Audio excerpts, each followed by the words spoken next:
আসসালামু আলাইকুম। আমার চ্যানেলে সবাইকে স্বাগতম। কাছের ও দূরের সবাইকে শুভেচ্ছা, অভিনন্দন আর আমার একরাশ ভালোবাসা জানিয়ে শুরু করছি আজকের রেসিপি।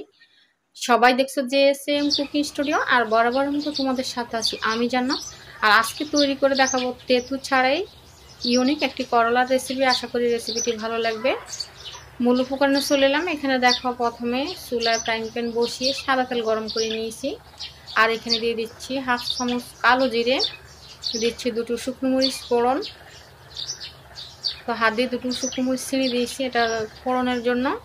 খুবই মজাদার একটি রেসিপি, কম উপকরণে কম মশলায় তেঁতু ছাড়া এই মজাদার রেসিপিটি গরম ভাতের সাথে খেতে অসাধারণ লাগে। আর মাছ মাংসের দরকারে পড়বে না, আর একদমই তেঁতু লাগে না, যেহেতু বাচ্চারা তেঁতু খেতে পছন্দ করে না করলা খেতে। এই করলাটা এভাবে রান্না করে বাচ্চাদের খুব অনায়াসে খাওয়াতে পারবে, একদমই তেঁতু লাগে না। তো তোমাদের সাথে কথা বলতে বলতে আমি এখানে দুটো বড় সাইজের পেঁয়াজ কুচি ভেজে নিয়েছি হালকা ব্রাউন কালার করে। আর এখানে দিয়ে দিচ্ছি হাফ চা চামচ হলুদ গুঁড়ো আর হাফ চা চামচ মরিচ গুঁড়ো দিয়ে তেলে একটু নেড়ে নিলাম। তো এই মুহূর্তে চুলার আঁচটা আমার কিন্তু স্লোতে আছে, তা না হলে হলুদ মরিচটা পুড়ে যাবে। আর তেলে হলুদ মরিচ দেওয়ার কারণে সুন্দর একটা কালার আসবে। এবারে দেখো এখানে করলা আর আলু দিয়ে দিচ্ছি। তো করলার সাথে দুটো আলু দিচ্ছি যেহেতু বাচ্চারা খাবে। তো ভালোভাবে নেড়ে নিচ্ছি আমি 2 মিনিট মতন তেলে করলা ও আলুটা ভেজে নিলাম। এবারে দেখো লবণ দিলাম, 1 চা চামচ লবণ দিলাম, আবারও ভালোভাবে মিশিয়ে নিচ্ছে।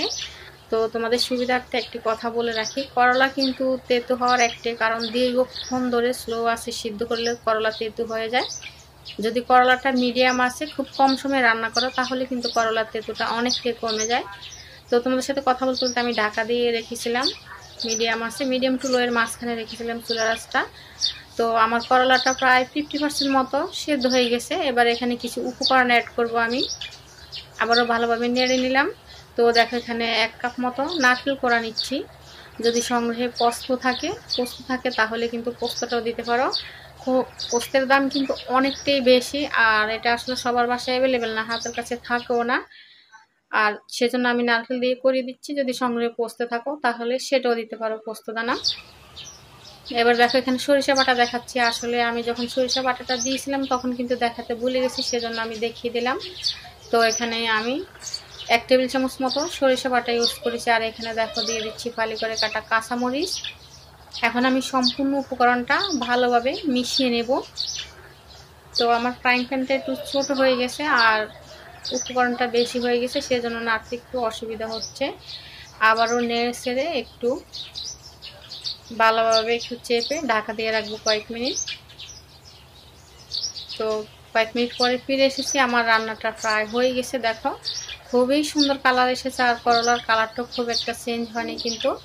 এখানে কোনো পানি ব্যবহার করিনি, আমি শুধুমাত্র তেলে রান্নাটা করেছি। আর নারকেল দেওয়ার কারণে, নারকেল ও সরিষা দেওয়ার কারণে আর একটু তেল বেরিয়েছে।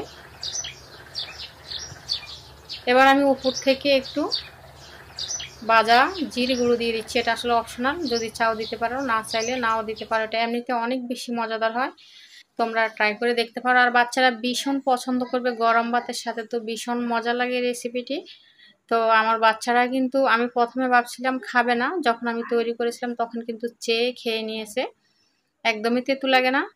তো আবারও ঢাকা দিয়ে দমে আমি কয়েক মিনিট রান্না করে নিয়েছিলাম ভাজা জিরের গুঁড়ো দেওয়ার পরে। এবারে পরিবেশন করে নিচ্ছি, পরিবেশনের পালা।